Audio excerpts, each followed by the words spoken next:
The black girl pointed to the officer on the witness stand, and her testimony silenced the court. The first time Layla ever heard a gunshot, she was 8. The second time, it was aimed at her brother. Both times, the shooter wore a badge. There are stories you hear on the news loud, tragic, quick to fade. Then there are the ones that leave a fingerprint on your soul. This is the second kind. Layla's feet didn't quite touch the floor as she sat on the courtroom bench, legs swinging nervously. The wood was polished, cold, like the stairs from the gallery. Her mother clutched a wrinkled tissue with trembling hands. 3 rows behind them, reporters whispered over their notepads, their eyes hungry but cautious. No one really expected her to talk. The prosecution had called her a surprise witness, a last resort. They didn't want to traumatize the child, they said. But what they didn't say, what no one said out loud, was that deep down, they didn't believe her. Or maybe they didn't want to. Because believing her meant accepting that Officer Daniel Huxley, decorated and twice honored for bravery in the line of duty, had done something unthinkable. And worse, that he had lied about it. It started 3 months earlier, in a neighborhood that only made the news when someone died. Layla lived there, a second-floor apartment that always smelled like cumin and bleach. Her older brother Marcus was 17, tall, bookish, always telling Layla not to stay out after dark, even though he sometimes did. That night, he never came back. They said Marcus matched the description of a robbery suspect. He ran, they claimed. They said he reached for his waistband. But Marcus was carrying a book bag, and Layla knew, because she saw it happen. From the cracked window of their hallway landing, she watched her brother stop, hands raised. Then a shout. Then a flash. Then Marcus on the ground, face twisted not in fear, but confusion. It was the first time Layla felt the world tilt, like gravity had turned against her. The police didn't question her. No one did. Not until the family hired a lawyer who believed in something other than silence. And now here she was, a skinny girl with tight braids and scraped knees, about to say what no one wanted to hear. The defense attorney paced, oozing confidence. He smiled too much, the kind of smile that said he'd already won. "Layla," he said, crouching to her level. "You know the difference between the truth and a story, right?" She nodded. "And you know what happens when people lie in court?" Another nod. "So when you say you saw the incident, you're sure it wasn't someone else?" Her lips tightened. "I know what I saw," she said. "And what did you see?" Her eyes shifted, not to the jury, not to the judge, but to the man sitting stiffly in uniform at the witness stand. Officer Huxley. His face was clean-shaven, unreadable. Layla's finger rose. It trembled slightly, but it did not lower. "Him. He shot my brother." Marcus didn't run. He had his hands up. The silence was immediate. It wasn't the kind that comes from politeness. It was the kind that crashes into a room and leaves it gasping. The judge cleared his throat. A woman in the front row blinked hard, her mouth slightly open. Even the court reporter looked up. Layla went on, her voice steadier now. "I was at the top of the stairs. I saw Marcus walk out of the store. I saw the police car stop. He looked surprised, then scared. He dropped his bag. He didn't say anything. He just put his hands up. And the officer yelled something I couldn't hear. Then he shot him." A tear rolled down her cheek, but she didn't wipe it. "I ran down after. But he wasn't moving." The defense attorney's face had lost its smirk. He turned to the judge, then to the jury, like searching for a life raft. "Layla," he tried again. "People make mistakes. It was dark. You were frightened. Is it possible, just possibly, remembering wrong?" She stared at him, then shook her head. "No, but I think you are." Her words landed with a thud. Later, the courtroom would debate her testimony, whether it was credible, whether she had been coached, whether memory could be trusted. But none of that mattered in the moment her voice filled that chamber, not to those who were listening with their hearts instead of their doubts. Layla's mother wept silently. A man in the jury box blinked rapidly, his eyes moist. The prosecutor leaned forward, hands clenched. And Officer Huxley looked at Layla not with anger, but with something else. A flicker of fear. Or was it shame? Because sometimes, when a child tells the truth, it slices sharper than any cross-examination. And in that moment, the scales of justice trembled. The courtroom did not breathe. It held its lungs tight around the words of a child who, in a single moment, shattered the safety of silence. Layla stepped down from the witness stand slowly, as if her legs had to learn walking again. Her mother opened her arms, gathering her like a shield. Neither said a word, but the look between them said everything. Judge Halifax called for a recess. The second the gavel fell, the courtroom erupted not in sound, but in movement. The prosecution whispered frantically. The defense retreated into a corner with Officer Huxley, and reporters dashed out like vultures with a fresh kill. Layla didn't understand everything that was happening, but she could feel it like how you know a storm's coming without checking the sky. Outside, the news cycle had already turned. Her name hadn't been mentioned yet, but surprise child witness accuses officer was plastered across every feed, every post, every whispered conversation. And once her name did come out, there would be no going back. That night, back at home, the world felt different. Not just the way her mom pulled the blinds tighter or unplugged the TV. Not just the neighbor who avoided eye contact or the school counselor who left another voicemail saying, "We're thinking of you." It was Layla herself. She felt taller, heavier, as if she had spoken something into the world, and now the world had changed shape around it. She sat on her bed, knees hugged to her chest. A quiet knock tapped the door. Her uncle, Darnell, leaned in. "You all right, superstar?" She shook her head slowly. "I don't want to be famous," she whispered. He came in and sat beside her, sighing deep into his chest. "I know, baby girl. But sometimes, when the world's broken, it don't ask if you want to be strong. It just needs you to be." She didn't answer, but she leaned into him. The silence between them was softer than the courtrooms had been. The trial resumed the next day. There were murmurs of doubt, legal motions, objections, and sustained rebuttals. The defense called into question the lighting, the angle of Layla's view, her age, even her emotional state. But the jury wasn't deaf, especially not when the store's security footage surfaced. A camera on the outside corner, though grainy, showed Marcus stepping outside the store with a backpack. It showed the patrol car screeching to a halt. It showed the quick draw of a weapon. And though it didn't clearly capture the moment the shot was fired, it showed Marcus raising his hands, then falling. Layla wasn't in the frame, but somehow, her voice echoed louder through it than anything the footage itself revealed. They cross-examined Officer Huxley hard. He stuck to his story. "I feared for my life," he said. He matched the suspect description. "When I approached, he made a sudden movement. I had to make a decision." "A decision?" the prosecutor asked, voice laced with steel. "To shoot a teenager carrying a backpack? Who posed no threat. I didn't know what he had." Huxley snapped, sweat breaking along his temple. The jury watched. Some leaned forward, brows furrowed. Others sat stiff, unmoving. But all of them heard it, the thin crack behind Huxley's armor. The fracture between trained instinct and buried guilt. Then came the revelation no one saw coming. The defense had submitted Officer Huxley's commendations, his clean record, his body cam footage. But someone on the prosecution team dug deeper. Deeper than they were supposed to. And they found a complaint filed by a mother in a different city for years ago. Suppressed. Uninvestigated. Buried. The complaint stated that Officer Huxley had once pulled over a black teenager without cause. That he'd searched his bag, used force when none was needed. There was no footage that time. No witnesses. No coverage. But there was a pattern. And now it was a thread unraveling. When confronted with the complaint in court, Huxley's voice wavered. "I was following protocol," he said. "Is that what you call it?" the prosecutor asked. "When you target young black men for matching descriptions. When you fire before confirming threat." Objection. Sustained. But the seed had been planted. And even sustained, it grew. The gallery began to shift. Some people who had once stared coldly at Layla's family now glanced away, their confidence in the officer's story eroding. By the end of that week, the defense was on the back foot. The judge grew stricter. The jury more silent. But outside, things were anything but quiet. Protests had started small. A few signs. A few chants. By Friday, they stretched down 2 blocks. People wearing shirts with Marcus's face on them.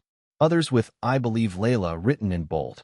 Some news outlets painted it as a racial flashpoint. Others tried to question Layla's memory. Commentators debated whether the court was too woke or finally listening. But in the middle of the noise, Layla was still just a girl who watched her brother die. She didn't want attention. She wanted him back. One night, as sirens passed outside and her mother sat silently staring at her phone, Layla asked, "Is it my fault?" Her mother didn't flinch. She turned slowly, eyes glassy. "Fault?" she whispered. Fault is a man with a gun and no reason to pull the trigger.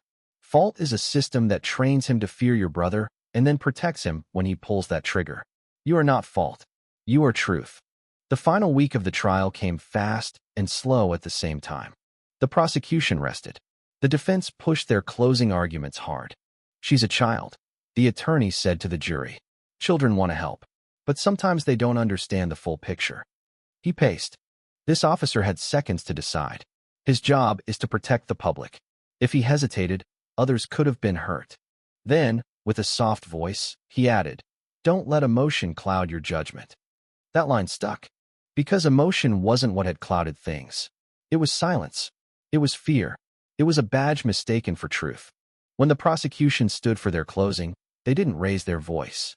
They didn't shout. They played a 15-second clip. The security footage. Marcus, hands up, shot. Then they turned to the jury and said, emotion didn't kill Marcus. A decision did. And the only person who hesitated was Marcus. He hesitated to run. He hesitated to shout. He gave this officer every chance to make the right call. He paid for it with his life. And then came the line no one forgot. And the only reason we know the truth is because a little girl refused to stay quiet. The jury deliberated for 5 hours. Outside the courthouse, the city held its breath. When they returned, Layla wasn't in the room. Her mother thought it best. She sat instead in the family's kitchen, clutching the stuffed rabbit Marcus had once won her at a street fair. She didn't know when the verdict came in, but she knew what it was before the phone rang. Her mother walked in, face unreadable. She knelt beside Layla, took her hand. Guilty, she said.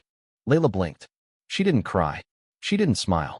She just exhaled, as if holding truth had been a weight, and now, finally, she could breathe. But the story didn't end with the verdict. Because Layla still had to go back to school. Still had to walk past the place where Marcus died. Still had to live in a world where not everyone believed her.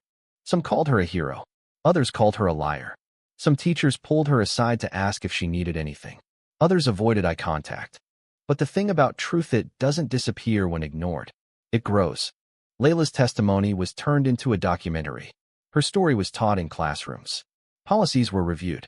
Laws were debated. Some changed. Others didn't. And every now and then, someone would ask her, "Do you wish you'd stayed quiet?" She always answered the same way. "I wish he was still alive. But if telling the truth means someone else won't die like Marcus, then no. I don't wish I stayed quiet." In the years that followed, Layla grew up. She became a lawyer, then a judge.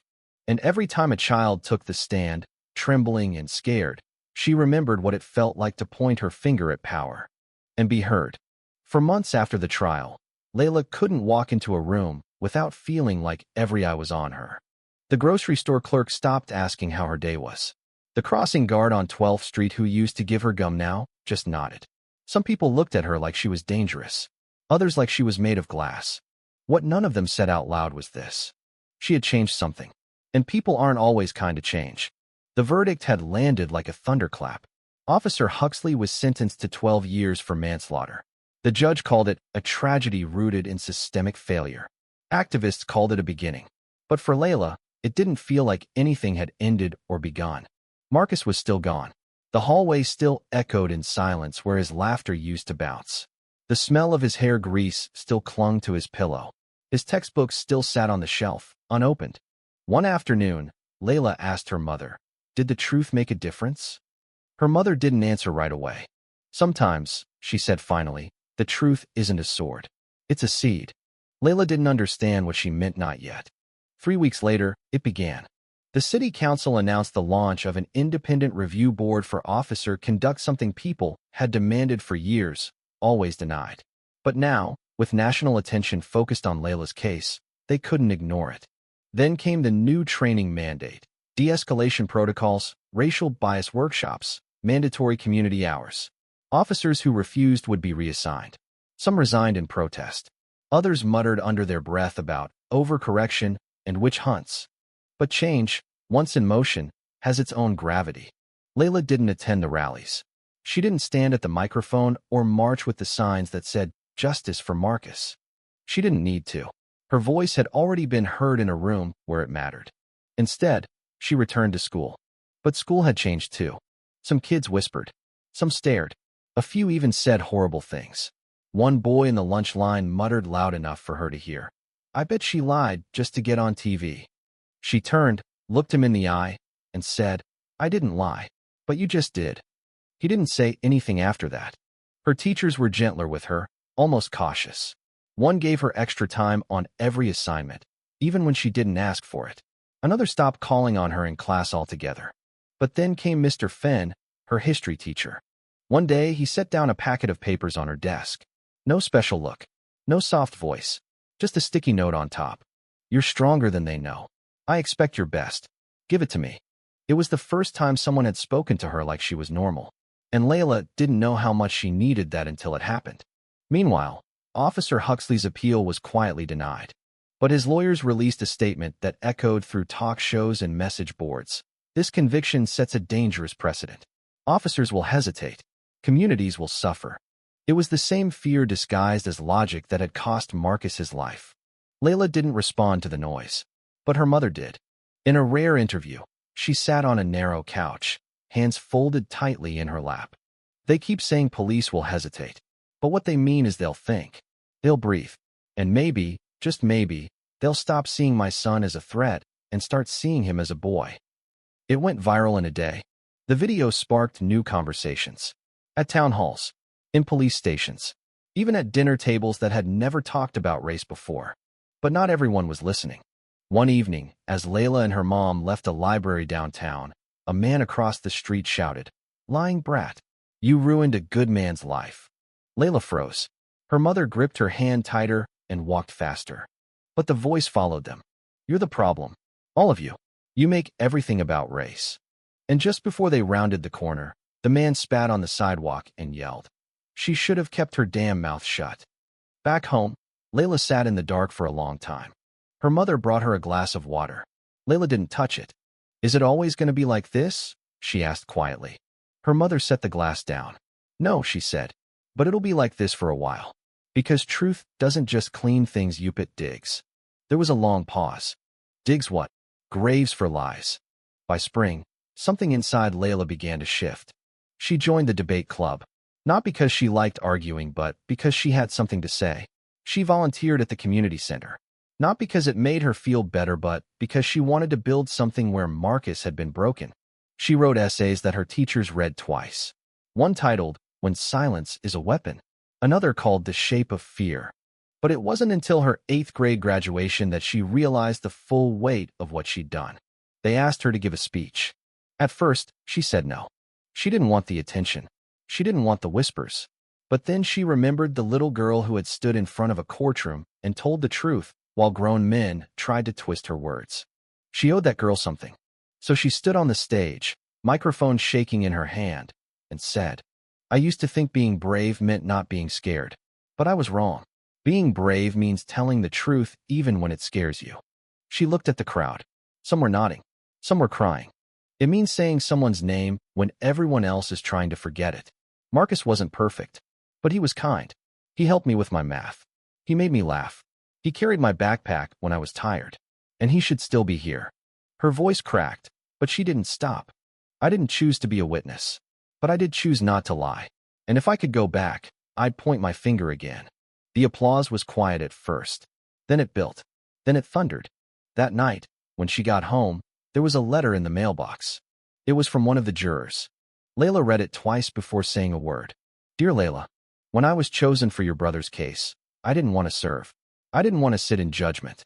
I didn't want to believe the world could be as ugly as it is. But then you stood up. And for the first time, I realized the truth doesn't come from experts or rules. It comes from courage. You gave us all permission to stop pretending. Thank you." Juror 6. She folded the letter slowly and placed it in the shoebox under her bed, where she kept things too big to throw away and too small to carry. Years passed. Layla grew. Her face sharpened. Her eyes stayed the same. She went to college on a scholarship named after a civil rights attorney.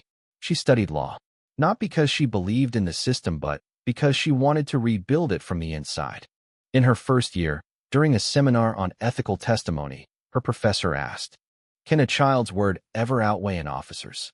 Layla raised her hand. The professor didn't know who she was. "Yes," he called on her. She said, "Only if you still think a badge means more than a life." The room fell silent. The professor paused. Then he said, "Would you be willing to stay after class?" She smiled. Of course. Layla went on to clerk for a judge who had once ruled against a police department. Then she worked with a nonprofit that helped families sue when justice failed them. But her path wasn't smooth. She faced threats, doubts, moments when she questioned everything, when she wondered if truth really did matter. And then, one evening, she got a letter from a girl named Naomi, 12 years old. It said, "My brother got stopped by the police for no reason. I saw it. He was scared, but he didn't say anything. I wanted to tell someone, but I didn't think anyone would believe me. Then I learned about you. So I told the truth. And they believed me. Thank you." Layla read it twice. Then again. She didn't cry, but she did close her eyes. And in that quiet, she heard Marcus laugh. He was still gone, but his story wasn't. Because Layla had planted a seed, and the world was starting to bloom. Years later, in a federal courtroom built of gray stone and quiet tension, Layla stood once again. Only now, she wasn't the scared little girl pointing her finger. She was the attorney standing before 12 jurors, each of them waiting for her to speak. The case was different. The names had changed, but the story was painfully familiar. A black teenager, an officer, a traffic stop, a lie, a cover-up. Layla's voice was calm, but not soft. "The defense will ask you to consider the officer's fear," she told the jury. "They'll say he had a split second to make a choice. They'll say there was no way to know." She took a step forward. "But ask yourself, if he couldn't see the boy's hands, why was his finger already on the trigger? Why does fear only run in one direction?" Silence. Not the courtroom kind that's forced. The kind that listens. After the trial, the verdict was unanimous. Guilty. Another step. Another echo. But Layla didn't celebrate. Because justice, she had learned, is not a moment. It's a road. And it's long. That night, after everything was over, she returned to her apartment, poured a glass of water, and stared out her window into the city. The streetlights blinked back like tired eyes. Somewhere in the distance, a siren cut the quiet. Old instincts made her flinch. Her phone buzzed. It was her mother. "You did good," her mother said. Layla nodded. "We won." There was a pause. "I know what that cost you," her mother said softly. And she did. Because Layla's life had never gone back to normal. It had evolved like metal melted down and reforged. And every case she took, every courtroom she entered, every voice she tried to protect, all of it traced back to that moment, years ago, when her voice cracked but did not break. She didn't call herself a hero. She didn't want monuments or medals. What she still wanted, was something far harder to build. She wanted a world where children weren't expected to save it. Where the burden of truth wasn't so heavy. Where boys like Marcus could walk home without dying for someone else's fear. In time, she began teaching. Law students came to her lectures not because she was famous, but because her presence carried weight. They asked smart questions. She gave hard answers. And every semester, she told the same story, not about Marcus's death, but about what came after. "People think courage is loud," she said once to a packed lecture hall. "But most of the time, it's a whisper inside your chest that says, 'Don't let them bury this.'" One student, quiet, wide-eyed, raised their hand. "How did you know they'd believe you?" Layla blinked. "I didn't," she answered. "I thought they'd ignore me. But I spoke anyway. Because silence is comfortable for the people who benefit from it." After class, students lingered. They asked for advice. For readings. For book recommendations. But some didn't say anything. They just shook her hand like she had given them something they hadn't known they needed. In her office, tucked in the corner drawer, Layla kept 3 things. A folded newspaper clipping from the day Officer Huxley was convicted. The letter from Juror 6. And Marcus's library card.